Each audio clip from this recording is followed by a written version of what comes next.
Hello and welcome to the Kaiju's in the Details, a chronological examination of the Kaiju film. I'm Ian. I'm Haru. This time we watched 1959's The Great Behemoth. Haru, have you seen this film before? I feel like I've seen this film before. Well, kind of, except this time it's British. And bad. Or like it okay. It's low budget and it's we have Godzilla at home. Well, it's not just Godzilla, it's the beast from 20,000 Fathoms. Mm-hmm. It's just the beast from 20,000 Fathoms, and then a little bit of Godzilla, like a little bit more Godzilla, because Beast from 20,000 Fathoms came before Godzilla, so Godzilla has a little bit of beast in it, but they added more Godzilla into this one. But they also made it really British and really boring. Yeah. I feel like it started good. It has the same drop-off as the Beast from 20,000 Fathoms, where like halfway through it becomes boring. Except it's worse this time. Well, yeah, I would say like maybe about the first 70% was good, and the last 30% is a snooze fest. You want to know something funny, Haru? What? Director for this film, Eugene Laurie, same director as The Beast from 20,000 Fathoms. Okay. Literally the same director. Isn't that crazy? Isn't that insane? He was literally like, yeah, I want to make the same movie again. Yeah. I mean, hey, if you've got a talent for one thing, then I guess that's your one thing. So apparently it was originally a story about an amorphous blob of radiation. So it would have been more like The Blob, which we just watched last time. Mm-hmm. But instead, the director was like, the distributor actually was like, make it more like Beast from 20,000 Fathoms. But like, okay, so that's why it's more nuclear this time around. It's got more of that nuclear blob stuff going on. Mm-hmm. And then they I don't know when that decision was made. That doesn't say that, but they got the director for Beast from 20,000 Fathoms, or maybe they already had him, and then they got Willis H. O'Brien, the special effects creator for King Kong, to do special effects for this one, and Ray Harryhausen, his student, did the effects for Beast from 20,000 Fathoms. So,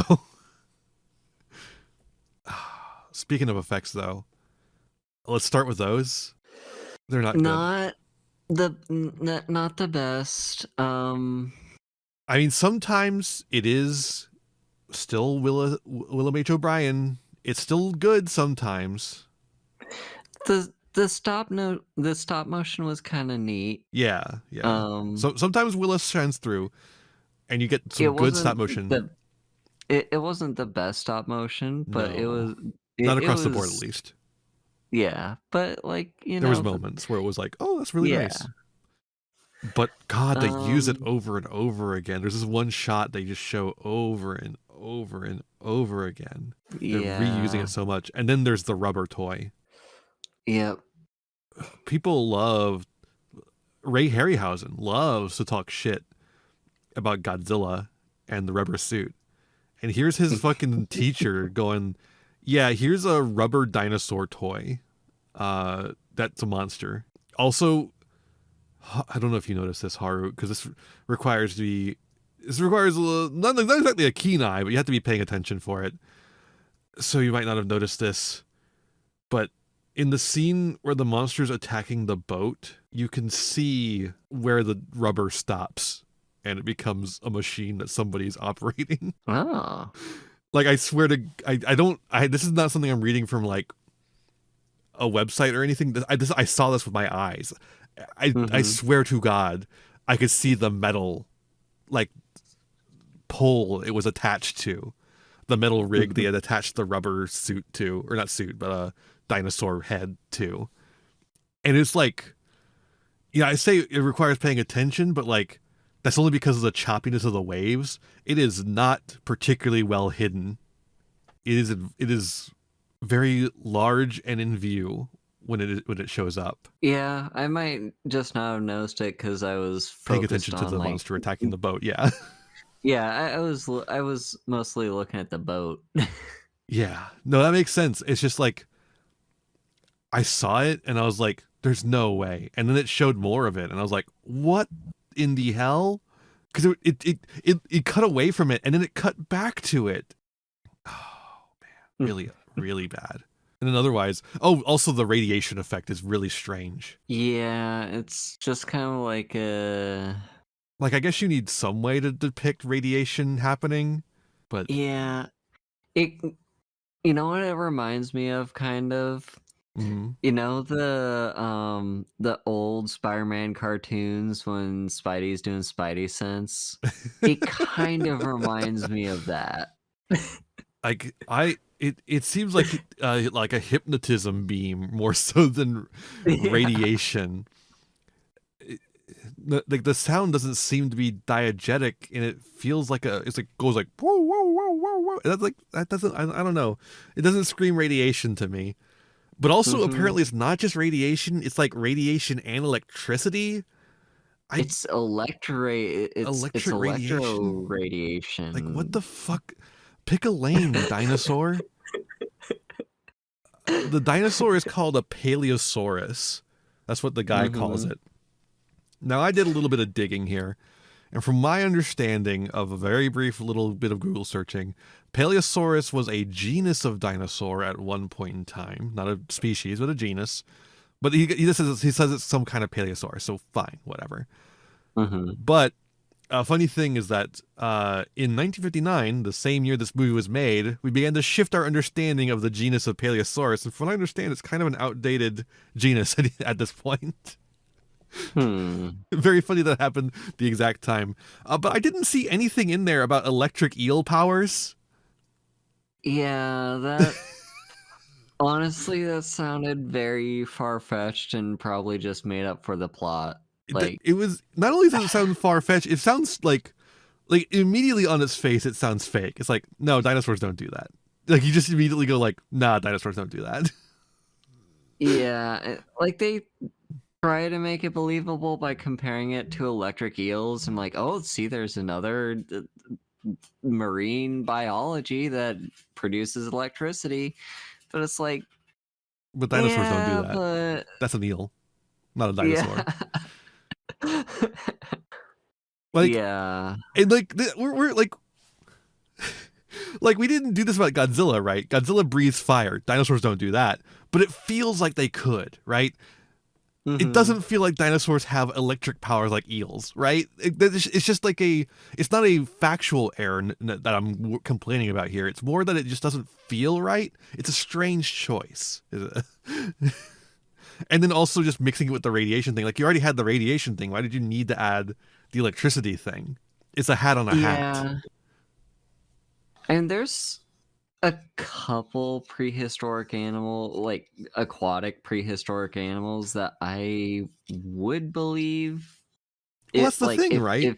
The if you told me any creature has electric powers, I would believe, like, a few of those aquatic prehistoric creatures, but not a single one of them is a dinosaur. that's exactly the thing, though, right? Because like to make that kind of thing that the electric eel does possible, you need a conductive environment to have the electricity go out. The air does Yeah. not cut it as far as that goes. Well, you see, the electricity is traveling along the radiation. But, like, yeah, seriously, at that point, why do we even need the electricity? Like, the radiation is doing all the work anyway. Exactly. It's again a hat on a hat. Why are we doing this? But I will say the radiation burn effects seem pretty good. Yeah. Including the like the radiation like we the radiation burns, like the burn after image of the people after the dinosaur wipes them out with its radiation powers that it controls, Mhm. seemingly like it should just be radioactively burning everything in its path, but it seems to be selectively able to, because there's like this one guy running in a crowd who gets hit with it and then nobody else in the crowd gets hit with it and they run past him. Very strange. Yeah, like, I mean, my thought, like, why that happened in particular is just because, like, everyone else were just extras that were running, and he was They didn't have like, time to give makeup for all of them. yeah, I mean, they were all like, extras though, Haru. There's only 2 main characters in this film. that's true. I was hoping there would be like Anything else? a little bit more than that, but yeah. The third highest billed character on the Wikipedia entry is the guy who dies at the beginning of the movie. That's the third highest Uh-huh. billed person. Cool. There's 2 main characters in this film total. Unless you count the dinosaur, in which case there are 3. Like, But yeah, no, it seems like it's able to selectively use this radiation thing. But if it uses it on you, it can either just give you radiation scars, or if it gets like really close, it does the whole like Ghost of Hiroshima, burn after image of you on the yeah. ground behind you or wall. And they do a good job of that effect. It makes it very effective. A lot of death in this one. A lot of like, not necessarily like there's some on-screen death for sure, but there's also like some off-screen death of like a dog, and then a death of a child on screen. Yeah. It's not afraid to get a little grim. And death of lots and lots and lots of fish. Yeah. There's and like not just in the movie either. Like they bought a bunch of dead fish and threw them across the beach for the film. I don't think those were props. I think those were real dead fish. That wouldn't surprise me. They just like got them from a fish market and threw them on the beach. Or maybe just a supplier, probably more likely a supplier, so they could get that quantity, because they got a ton of dead fish for that scene. Very impressive, actually. It's the effects are like up and down. There's like some good stuff, there's some bad stuff. It's a land of contrasts. Like, the better effects, in my opinion, are the ones that were like based off of an actual living thing. Like you said, the radiation burns. Mm-hmm. The stop motion effects that Willis did, where it's actually moving like a living creature.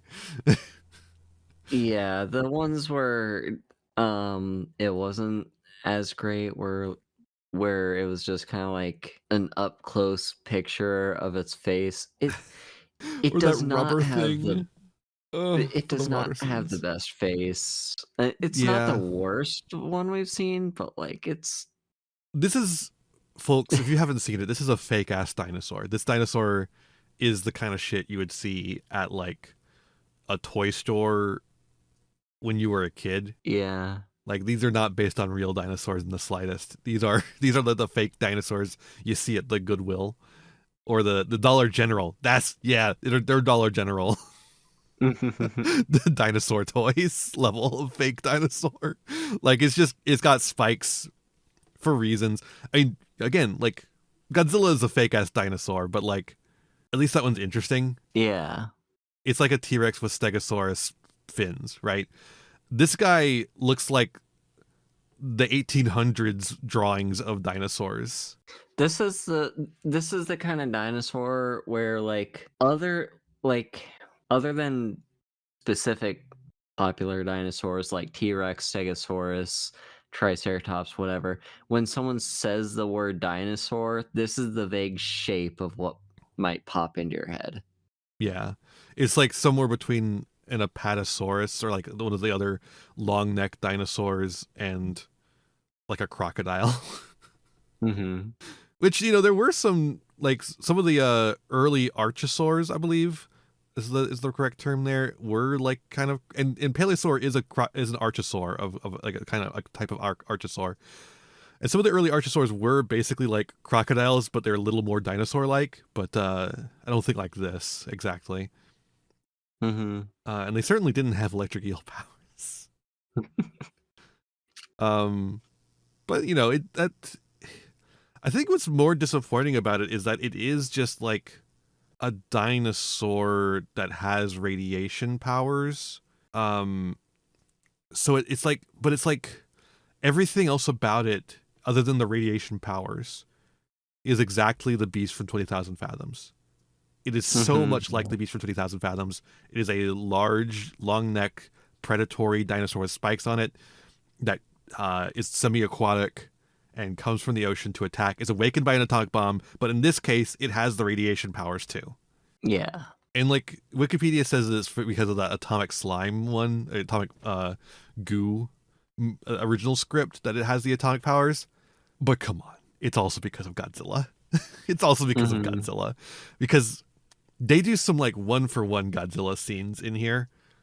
The monster like tears down some power lines, and then you get to have a zoom out shot where you see the city burning down, just like in Godzilla. Like, it's framed exactly the same as Godzilla.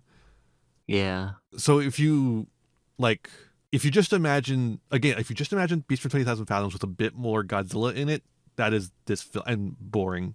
You have to add the boring part. And British, because this film is actually an American-British co-production. That's why one of the main characters is an American and one of the other main characters is a British guy. I should mention because of that, there's actually 2 cuts of this film. There's one American cut and one British cut.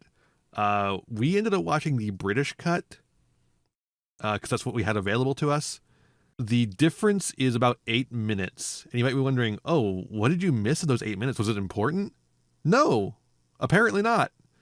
According to everything I can find, what's missing in the cut that we watched is just like a couple of seconds out of each scene, or like a bunch of scenes.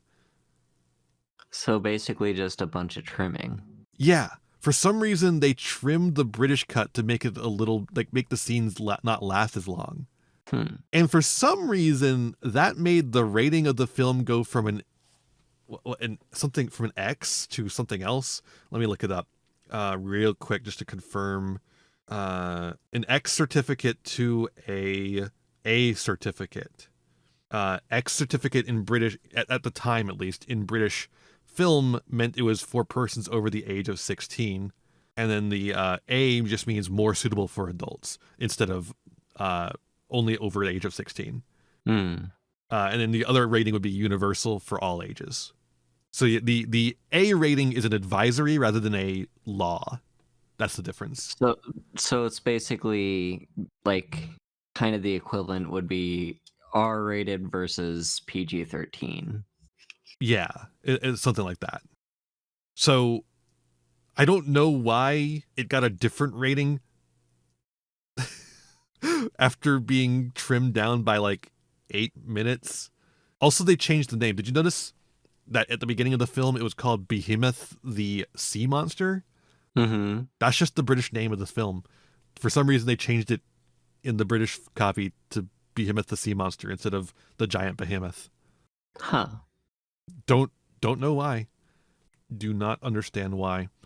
We were talking earlier about the 2 leads. I guess we should talk about them now. We've got Gene Evans as Steve Carnes. He's our American scientist, one of our main characters, the one who really gets the plot like moving. He's been in a bunch of stuff. Nothing of particular note to us, as far as I can tell. Yeah, it's mostly Westerns. And then the British scientist and secondary main character is Andre Morel, who played Professor James Bickford. He played Dr. Watson in the Hammer films Hound of Baskerville. So he's, one of those storied British actors. Bridge Over River Kwai, Ben-Hur, been in a lot of stuff. And that's it. Like, everyone else is just a nothing character. They're just all side characters. This film has no B plot. There's only A plot. Yeah, first of all, like, I was kind of hoping, or like, I guess anticipating / hoping that the plot was basically just gonna follow like the girl and what I guess is implied to be her love interest, but now he clearly isn't, because they're not even really characters. Yeah, they don't show up again after they But leave. like, yeah, I was kind of anticipating that the plot might follow those two, but no, they're just there to like show us what happened in the beginning and how like they're there to get the ball rolling. Like Yeah. they don't actually need to exist. It's interesting. We talk a lot about how terrible the love stories are in these films quite frequently, but that's because they're usually poorly done. They do serve a purpose, which is to give the story something else that's happening other than just the main plot. A B plot, as Yeah. I said earlier, right? Mm-hmm. This film eschews the love story, which is, I don't necessarily mind that because oftentimes these love stories kind of suck. Yeah. Unless they're Godzilla, in which case they do a really good job with it. I don't. Have there been any other ones that were interesting? I don't actually remember if we've had a single other interesting love story, or if most of them just kind of been eh. I guess the Blob was okay. Yeah, the one in the blob was fine. Honestly, that's most of the memorable ones. Yeah. So we have that, but then this film has nothing. There is no romance. There's no. Our main two guys don't have anything that they're doing. Steve Carnes is just here to talk about radiation, and then something radiation related happens. The other guy is the guy who disagreed with him lightly because he's a radiation scientist, and so he doesn't want radiation to be taken away from him. But then he realizes that the radiation monster is real, and that's it. That's all there is to the movie, and so it becomes very boring very quickly. Yeah. It's just got a one-track mind, which is fine, I guess, but I it's don't think it not a is. very It's boring. well, This is what the human plots are for: is to carry the interest when there's not a monster actively on screen, or to carry the interest when the monster is on screen. Honestly, yeah, I guess when I say that it's fine, what I mean is like it does the bare minimum of what the film is here to do, but it does like it doesn't yeah, like it does the mandatory thing, which is it completes you're the plot here of the movie. yeah, you're here to show us a very like specific chain of events and how how the characters deal with the threat, and that's it. Yeah, It doesn't really like there's nothing really else to the movie. It just serves its purpose, and that's it. And like it's the you did the bare minimum and didn't do any of the extra credit.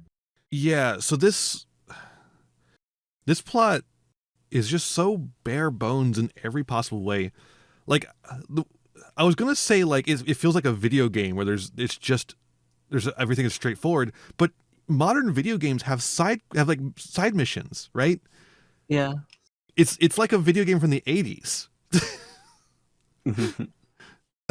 And not a computer game. Like the computer games could have side missions. This is like Tetris. You're just doing one thing until it's done. Yeah. And actually, kind of side note, speaking of video games, so I've been playing some Switch port games lately that will occasionally cut out the music during like intense moments when there's supposed to be music playing. Oh, that's a weird And thing to that's bring up in kind this moment. How like what relevance could that have to this film? kind of like the monster rampaging through the city scene. What the fuck happened there? In the process of cutting the British cut, did they just remove some of the music or something? I It's guess. like I don't know. It is bizarre. Nobody mentions that anywhere, so I don't think that's the case necessarily. But like, maybe because it's just the monster rampaging through the city scene is not quiet, There are Mm-hmm. people screaming. There are the noises the monster is making, like its growls and stuff. But there's nothing else. There's no crunching of things. There's no stomping effects. There's no music. No dramatic music for the monster stomping through the city. Yeah. Like we've talked before about how like there are moments when when movies can use silence to build tension. Mm-hmm. This is This one where is you should not one of use. those moments. This just This, feels yeah. awkward. This is where you should use music to build tension. Yeah. Like, It's I very mean, strange. you can hear some minor sound effects from the monster, and you can hear people's screams, and that's it. Yeah, it is. This film is really bad at building soundscapes. It's got good music. It's got Mm-hmm. decent enough special effects. Some of the special effects are pretty lackluster, actually, but it's really bad at building a soundscape with all these effects and music and such, which is Yeah. strange. I would say strange to me. Speaking of those sound effects, though, the dinosaur steps on a car and it sounds like it crushed a can of Coke in its hand. Yeah. It's so lackluster. It is so pathetic. The stomps when you do eventually get stomp sound effects, they're kind of just like puh, puh, puh, puh. Nothing Yeah, the nearly as iconic monster. as Godzilla's stomp, right? Yeah, our dinosaur does not sound heavy at all. No, it lacks weight entirely. Even from the animation standpoint, it lacks weight. I mean, stop motion animation has this problem, right? Mm-hmm. That's just an inherent problem with stop motion animation, is that they lack a feeling of weight usually. One way you solve that is with good sound effects, good special effects, or good sound effects to sell the illusion of a large creature.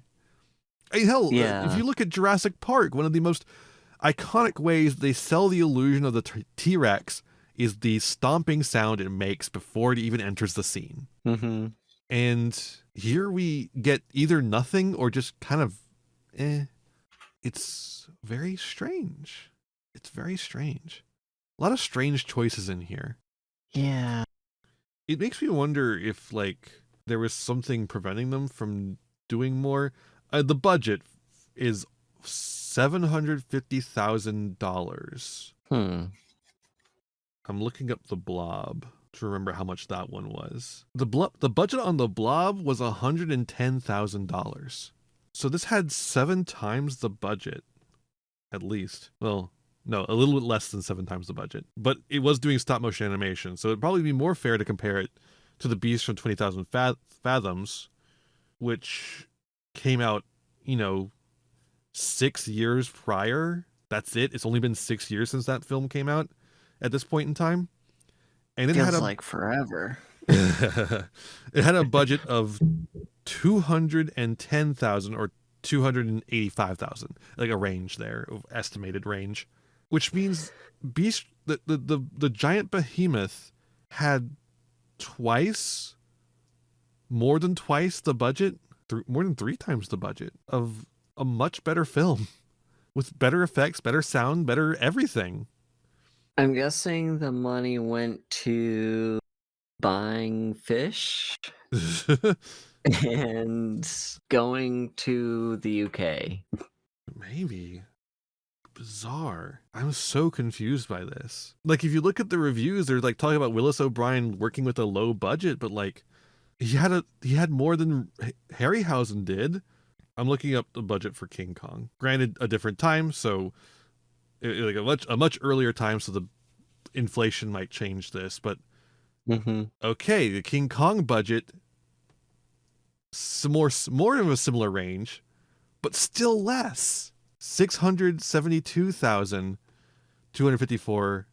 672,254.75. So this one isn't an estimate. That one's just like a full-on thing. Whereas the one for Behemoth is more of an estimate, but it's from an actual newspaper at the time.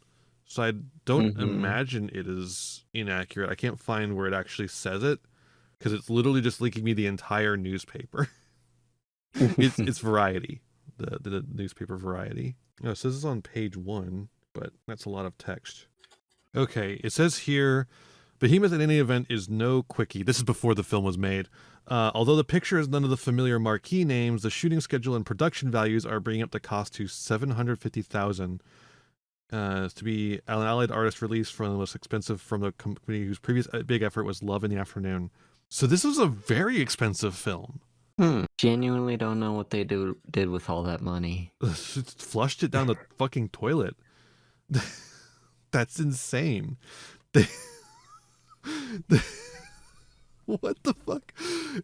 Is it just that producing a film in England costs a shit ton of money? Like getting what if that's what it is? Like getting the London set cost a shit ton of money. Maybe. I don't know. How would that cost more money than fucking King Kong?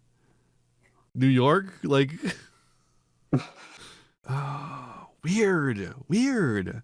This does not feel like a movie that costs more than King Kong. This does not feel like a movie that costs more than Beast from 20,000 Fathoms. Maybe I am right, and they just spent most of it on fish.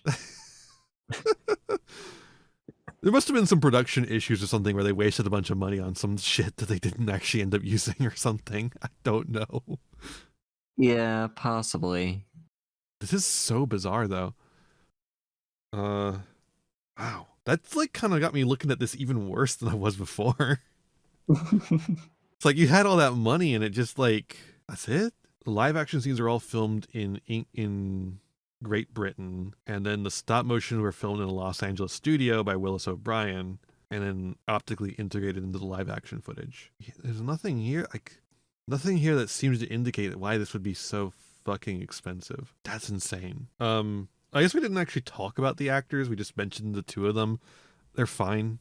I didn't have any problem with either of them. Neither of them are like huge stars, as even the Variety article at the time pointed out. But they're both fine. Yeah.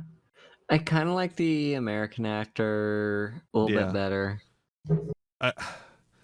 The British actor, I feel like, was more consistent than the American actor, but the American actor had some good moments. Yeah. But then, like, sometimes it felt like he was kind of phoning it in. It was weird. Okay, I think it's probably time to talk about themes. Because I think this is actually where the film shines, is in its themes. It's mainly because it's slightly more themed than most of the Western films we talk about. It's got a slightly more to chew on than most of them do. It's once again an atomic monster picture, but because this one borrows more from Godzilla and from the original script, I suppose, we end up with something that's has a little bit more to say. Yeah. About atomic weapons, rather than just atomic is the new thing, the new hot science, so it made the thing happen. That's our excuse for this movie to exist, because it gets to start off with our lead talking about the dangers of radiation and how it's like killing the fish and making it so we don't have any fish to eat. Yeah, they really basically do spend like the first 5 minutes of the film basically just talking about the central theme. Yeah, and they do a really cool thing where they introduce the name of that character by people in the audience being like, "Who is this?" And then the other guy like circles it on the program. That was a cool shot. I like that a lot, actually. Yeah. So we end up with this like literally just a lecture at the beginning of the film about the dangers of radiation before we see anything about this monster. And that really sets the tone for the rest of the film until it just becomes so boring that it no longer has a tone. And like in a lot of the other movies that we've seen where radiation is kind of like one of the central themes, it like they touch up a little bit on it maybe towards the beginning, but it only really comes up when like, you know, later in the plot, like once we discover that there's a monster, what could be the possible cause of the monster? Oh, radiation. And then we move on. Yeah. In this one, like they straight up give a lecture to us for like the first whole 5 minutes about with all the nuclear experimentation that we've been doing and detonating a lot of nuclear bombs, we're putting a lot of radiation into the atmosphere that's affecting the ecosystem and the environment. And it's like, and it's gonna get into our fish and our food, and the radiation that we poison the ecosystem with is gonna end up in everything. And our And that's secondary, really in depth. yeah, and also our secondary main character is the head of the British Atomic Energy Commission, and he's like, "Well, I don't believe all this fear mongering about radiation." But he's like convinced over the course of the beginning of the film that, oh, there is a problem here, and there's a Hmm. radioactive giant monster now. Yeah. Although, like, Yeah. it's not super aggressive on that either, right? Like, if you look at American films, they'll be like, you tell someone there's a monster, and then they go, they just like laugh at you and shit. But like Hmm. in this film, in Godzilla, in some of the other like non-American films we've looked at, they don't do that. Like the newscaster does. That British newscaster at the beginning of the film definitely does the laughing stuff. But like Hmm. the British guy who doesn't believe in the monster isn't like, there's no monster. You don't even need to look for it. Fuck you. He doesn't do that. He goes, well, I don't believe it, but you better check it out just in case. Yeah. It's like, it's skepticism, but not. Pejorative. Yeah. Like, he's not just completely like, oh, you must be out of your mind to think that there might be some kind of giant monster. But like, it's more like, well, I don't believe you, and it's probably not super likely, but I can't I can't deny that there's something weird going on, so you need to investigate it anyways. yeah. It's And that's kind reasonable of, skepticism, I think. yeah, it's reasonable skepticism. It's like, a very realistic Hmm. um level of like, and like, okay, realistic is maybe not the right word for No, a no, I movie think about a so. giant monster, but like, but yeah, like, just it's a, okay, what happens if there's something unbelievable happening and we don't know what it actually is, but there's something going on, and some guy has a theory that it's a giant monster. You're not gonna like necessarily be like, oh, it's obviously a giant monster, but Yeah. you're also not necessarily gonna be like, no possible way it could ever be a giant monster. Yeah, Like, if something fucking weird is going on, like something fucking weird is going on. You got to figure out what fucking weird thing is going on. yeah. And I do think though that you are right when you're talking about this aspect of realism. Another part of the film, a lot of times in these films, there's like a reason why the military can't just drop a bunch of bombs on the monster and kill it. In the case of Godzilla, it's Hmm. because Godzilla is immune to them. Like it's Yeah. simple enough, I suppose, but not exactly realistic. How is a monster immune to bombs? Right? How is any living organism immune to a giant bunch of giant bombs? Right? Hmm. Even a whale, giant organism, you can bomb the shit out of a whale. It's gonna hurt it. Yeah, that's usually the argument for why we can't use bullets to kill it, because It's big. bullets can't penetrate its like its skin or Armor, its but like flesh is scales, flesh. or yeah. But like, a bomb is designed to do a lot of damage. In the case of Godzilla, it's a mutated creature of unstoppable atomic fury. So like whatever. But Yeah. this, and then there's also like the things where it's like, oh, but you're breaking up the monster, and that's gonna make it spread, and then each of those are gonna become another Hmm. monster. That one shows up a lot as well. But in this case, it's just like the monster is radioactive. If you blow up the monster, you're just gonna spread radiation all over the fucking place. Yeah. And that feels like a really realistic way to be like, this is why you can't just bomb it. Hmm. But then their solution is also strange. It's just, well, we can't bomb it, so let's torpedo it instead. Yeah. Yeah, like, isn't a torpedo gonna also make the monster explode into several Right? pieces? Like Which is maybe I don't know enough about how torpedoes work, but aren't they for exploding things? I don't care if you use a radium tip on it; it's still going to explode things. yeah, like, doesn't like, there's literally an explosion when the torpedo Yeah, hits. Like an explosion's an explosion, dude. like, okay, if your argument is, well, we can't blow up the monster because we don't wanna spread the radiation, then don't blow up the monster. Okay, fine. Find a different solution then. Don't have, well, we can't blow up the monster, What if we so just blew let's up the blow up the monster? monster. But beyond that, there is like an attempt at realism. There's some Mhm, this film aims to have a feeling of realism to it. It might not be realistic, but it aims to have a feeling of realism to it. I think that's interesting. And I think that's why it more soberly approaches the topic of nuclear radiation as well. Um, I guess now's as good a time as any to talk about the writer of the film. So the writer is credited as Daniel Hyatt, but that's not his real name. uh, The writer of the screenplay of this film is Daniel Lewis James. And the reason he wrote under a different name is because he was blacklisted for being a member of the Communist Party.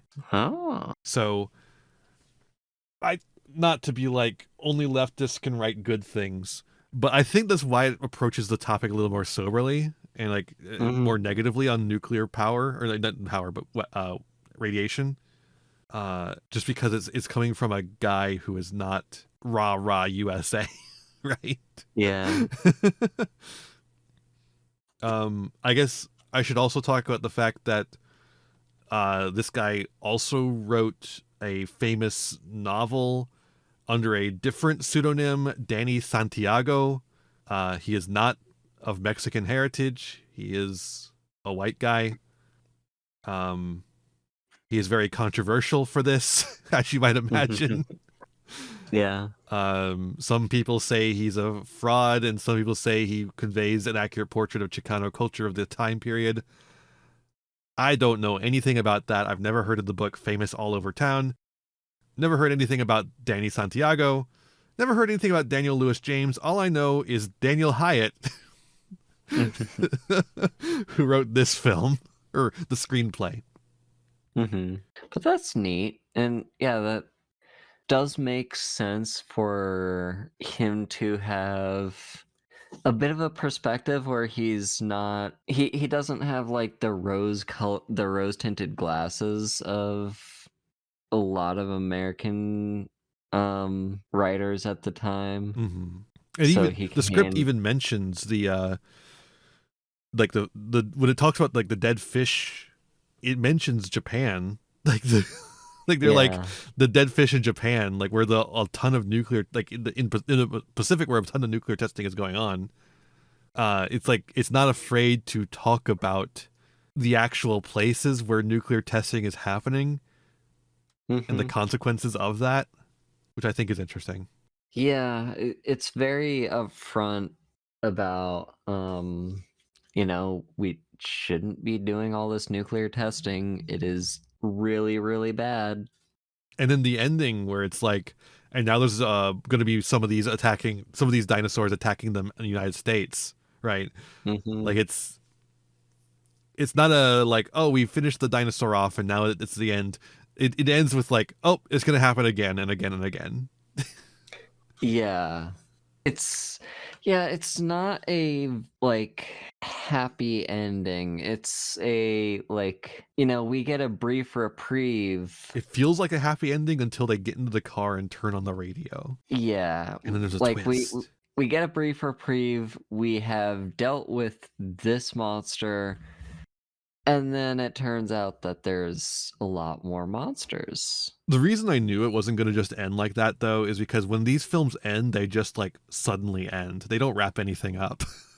Yeah, I was literally thinking that too when, like, they shoot the monster with the torpedo, they climb out of the sub, the end. But the film kept rolling, and I'm like, "Okay, is there more for us to talk about?" Speaking of the And sub, apparently by the there way, is. I was telling you when they were getting ready to do this mission, if they have to cut their oxygen line, just like Dr. Serizawa and Godzilla, I was going to fucking scream. Yeah. It's just too much. There's too much Godzilla scenes in here. Like, it's very much more obviously a Beast from 20,000 Fathoms ripoff, but like, Mhm. it's the same director. I don't really care. When it comes to the, like, there's just like whole scenes ripped from Godzilla and put in the film. I'm like, what? Very strange. I I don't I didn't write down any quotes this time. We usually do like a round of quotes at the end. I didn't write down a single quote. There was nothing of interest said.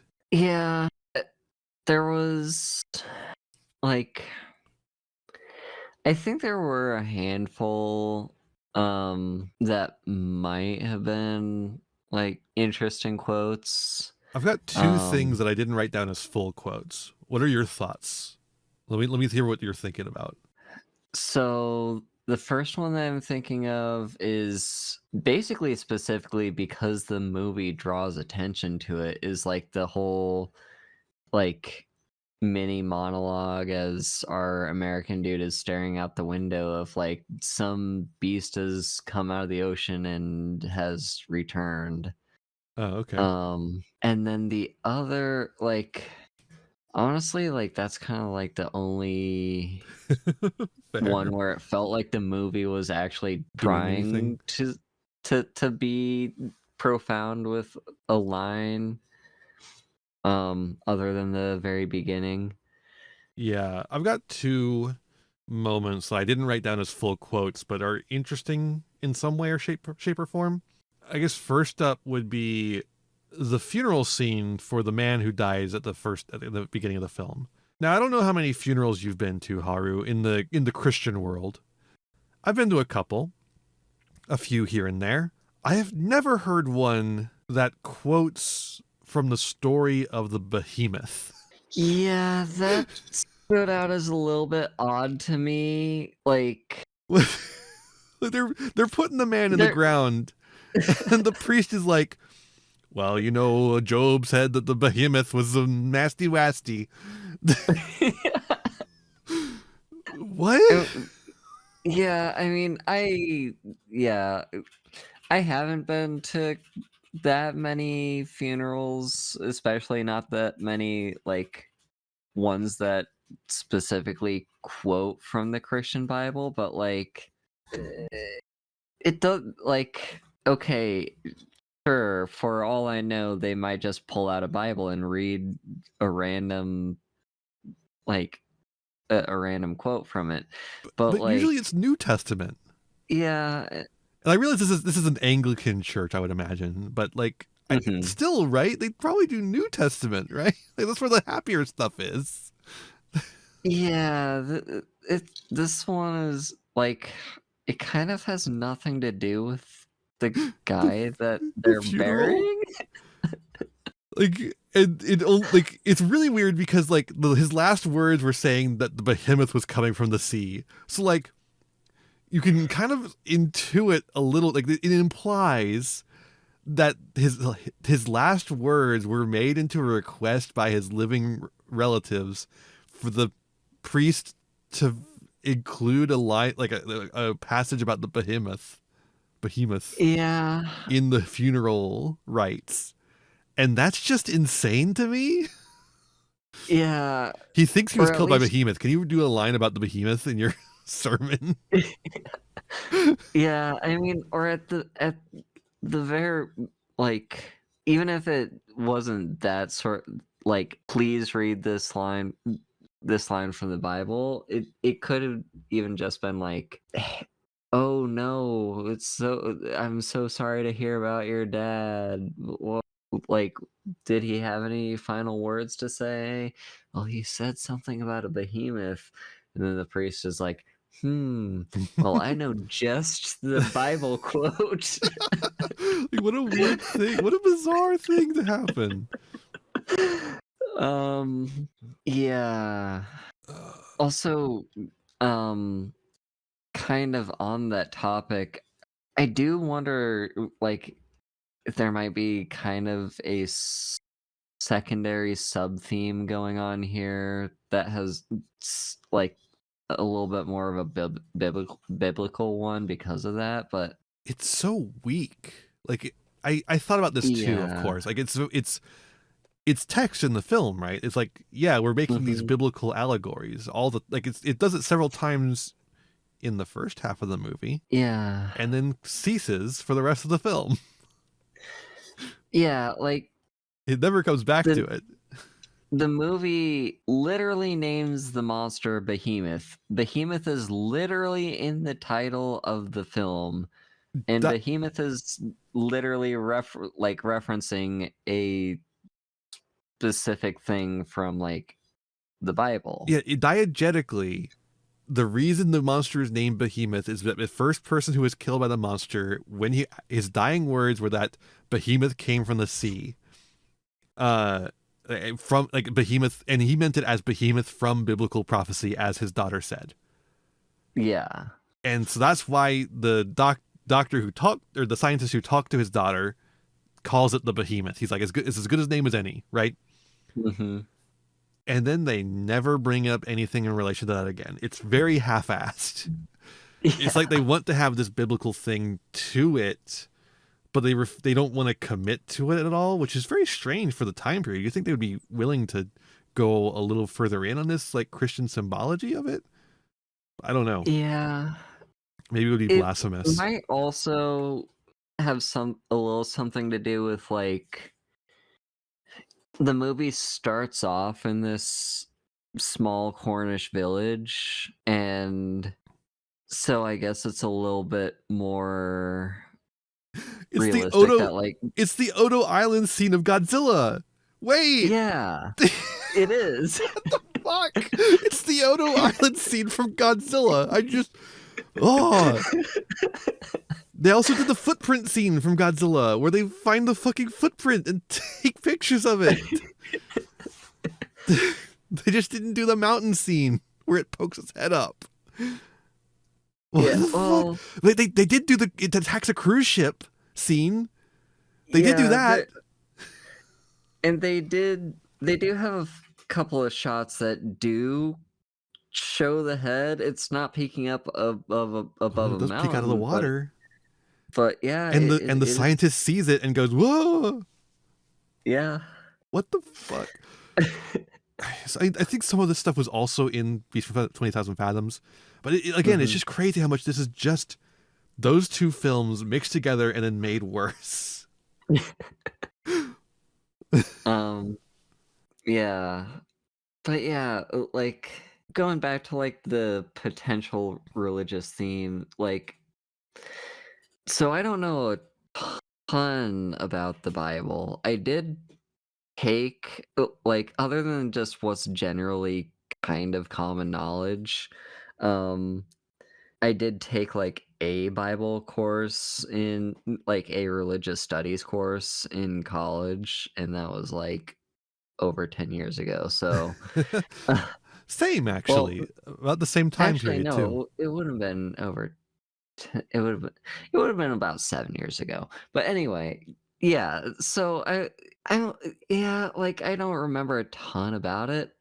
But if there's one thing that I am fairly confident on is that like a lot of the prophecies in the Bible are related to like some sort of judgment or some sort of like end times, specifically for like the Old Testament.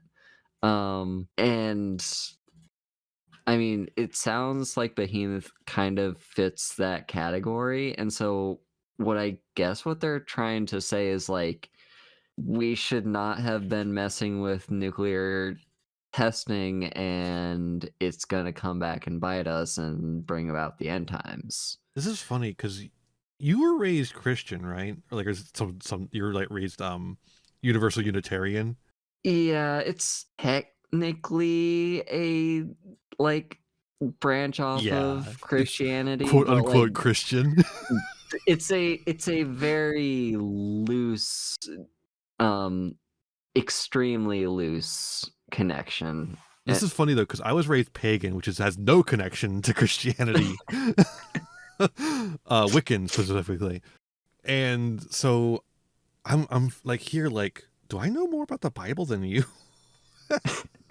Probably. So most of the like end times prophecy stuff is actually in the Book of Revelation, which is at the very end of New Testament, I Oh, believe. Uh, the Old Testament doesn't have a lot of. It is a millenarian faith still, like the Torah and the Old Testament that derives from the Torah and stuff like that. It's still a millenarian faith, but there's like a difference, which is that Old Testament period and the Torah and stuff like that are looking for a Messiah, not a Messiah. mm-hmm. Old Testament is like converted to be looking for a Messiah, but the difference between a Messiah and a Messiah, even though they're obviously derived from the same word, is that in the Jewish tradition, a Messiah is not one individual. Like it is one individual, but it's like it's not a title that one person has, right? The Messiah Mm-hmm. is one person only, Jesus Christ. That's the only person who can be the Messiah ever. A Messiah, there's like dozens of Messiah. Messiah are people who are divine, given divine providence to help the chosen people overcome specific trials, periods of hardship. And because of that, its millenarian faith operates wholly differently from the Christian one, in which there is this one end times prophecy where everything collapses. Behemoth does not actually come from any of that, though. Behemoth is created at the beginning of creation. Oh.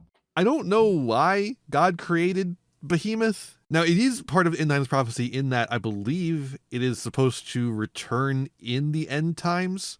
Okay. But that's a later thing added because Book of Revelation, for those who don't know, was written a long time after the rest of the Bible was, and the rest of the Bible was written a long time after Jesus Christ was. So, so the thing is like the Behemoth and Leviathan, its paired aquatic counterpart, Mm-hmm. is that they're like mythical. They're like legendary beasts from the time of creation that God has to deal with because they are too strong, and Okay. he kills them or will kill them. Yeah, and I guess what I was mostly thinking of regarding like the Old Testament was I was specifically thinking along the lines of like Noah, Mm-hmm. but like I guess that is a kind of different situation too. But anyway, yeah, I don't really know what this movie is trying to say about Behemoth other than potentially the people who found the monster were a little bit more religious than the people who deal with the monster. Yeah, like I think literally they're just using Christianity as a basis instead of traditional beliefs of this island of Odo Island, right? Mhm. They're just doing the same thing but with Christianity, so it feels a little stranger because we're used to Christianity being treated as a serious religion instead of a silly religion you Yeah. use in your monster movie. And I think that just shows a cultural bias of Western audiences, actually. Yeah.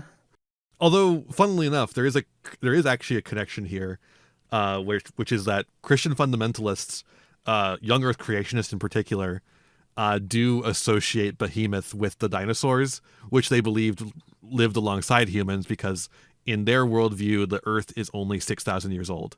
Yeah, I have heard that.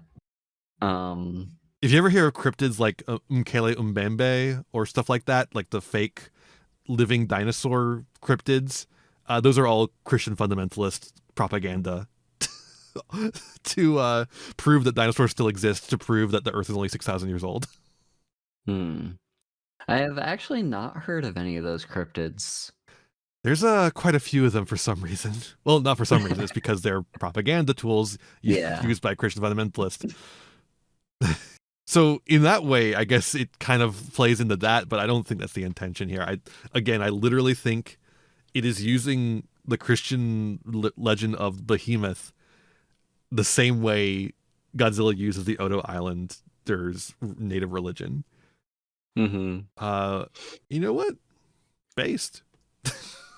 Yeah. It's like less problematic than all the ones that are like, oh, these superstitious Mexicans Yeah. or these superstitious islanders are like worshiping this god. Mm-hmm. Like, yeah, if you use your own stuff, it's fine. You can just do that. I gotta say though, since it come from the sea, it should be a leviathan though. Yeah, I was kind of thinking that. Like, sure, it walks on land, but the guy doesn't know that. He only knows that it came from the sea. Mm-hmm. But Behemoth in the Bible comes from the land. It says that in there. He comes from the land. I mean, I don't know. Maybe that's why the priest was reading it, because that was that guy's favorite Bible quote. Mm-hmm. And he didn't know it very well, so he was like, "Oh, from the sea. That must be Behemoth."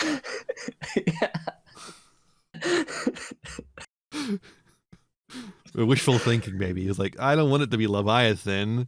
I want it to be Behemoth." Yeah. Well, apparently, according to one interpretation from like 100 AD, I think, apparently Behemoth and Leviathan are supposed to serve as food during the apocalypse when the Messiah comes and kills them. Okay. Isn't that crazy? So Jesus is supposed to come with like a sword, AR-15. No, a sword. Okay. He uses a sword. It specifically said he uses a sword. Okay. He uses a mighty blade. That's what it says. Well, a mighty blade, that could be like, what okay, it could be like a scythe or Cloud something. uses. He could use the Buster Sword, yeah. Yeah. No, there's nothing saying he doesn't use the Buster Sword. Yeah, Jesus used that and killed Leviathan and Behemoth. By the way, as I said, I took exactly one religious studies course. It was called Religion, Conflict, and Politics, which dealt a lot with the concept of Mashiach, but if I did get something wrong about the Mashiach concept, I'm sorry. I could, it's very possible because I took one course probably around almost a decade ago at this point. So yeah. But yeah, I think that's basically where it lands. Is like it's the religion stuff is here, but it's not really anything. We've got the other stuff going on with the atomic stuff, and that seems to be fairly hard hitting. So it's got more going on than some of the films we've watched. But there's no subplots or anything, so there's not really anything coming for any of those. It's really straightforward and one thought. It's got no other thoughts. Yeah. Head empty, except for one thing. Oh, I did like the little note about the monster's behavior of it moving to the Thames to die. Yeah, that was an interesting way to rationalize it coming ashore.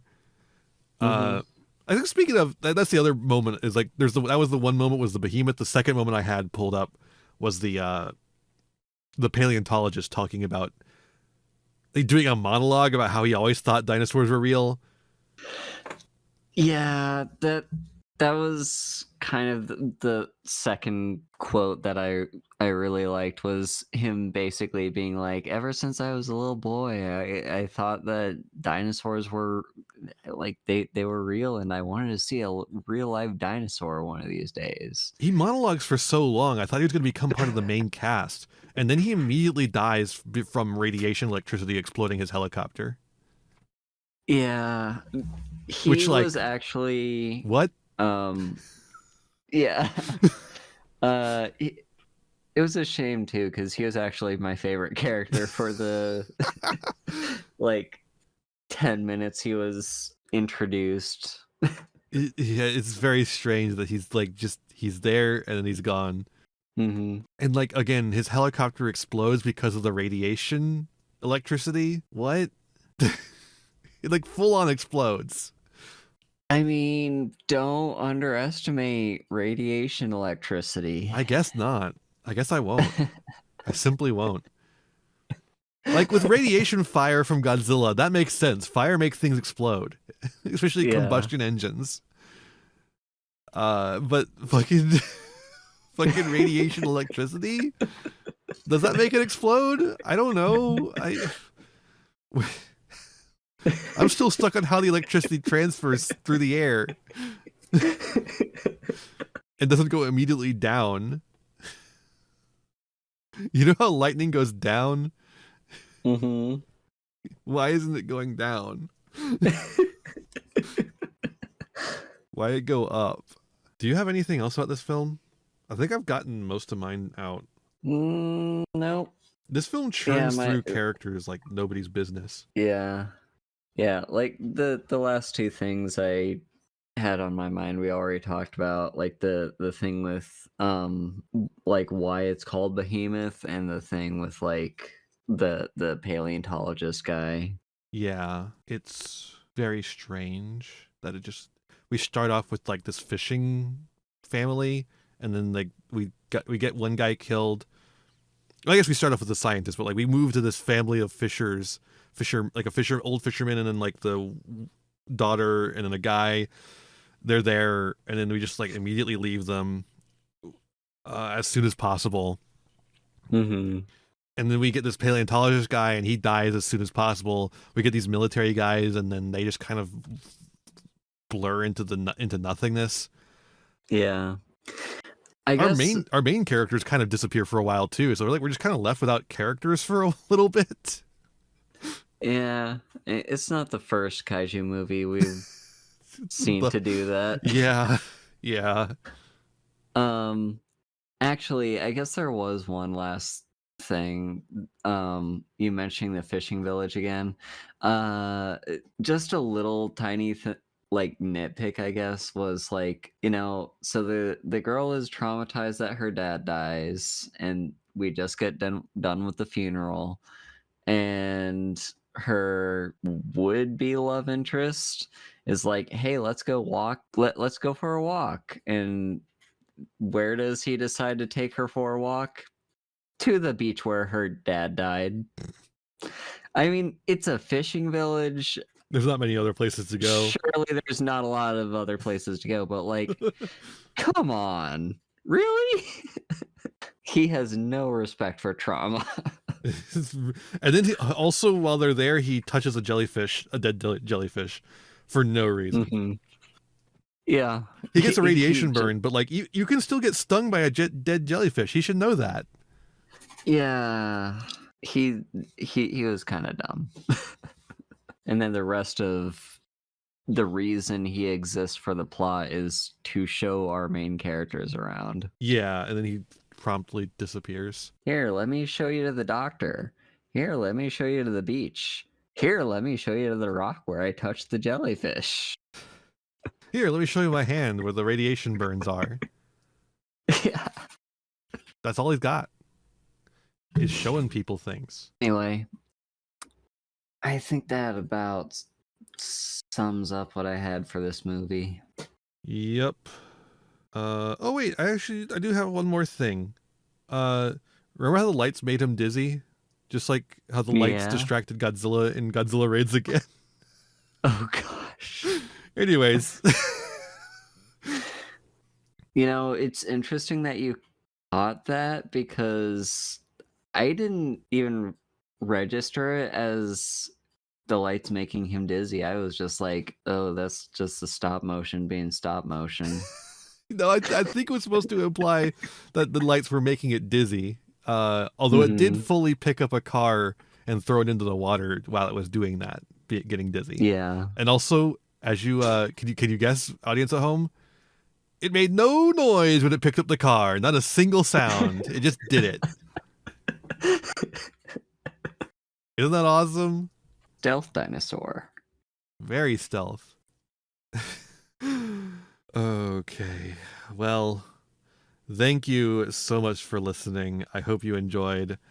If you did, make sure to give us a review on the good old iTunes.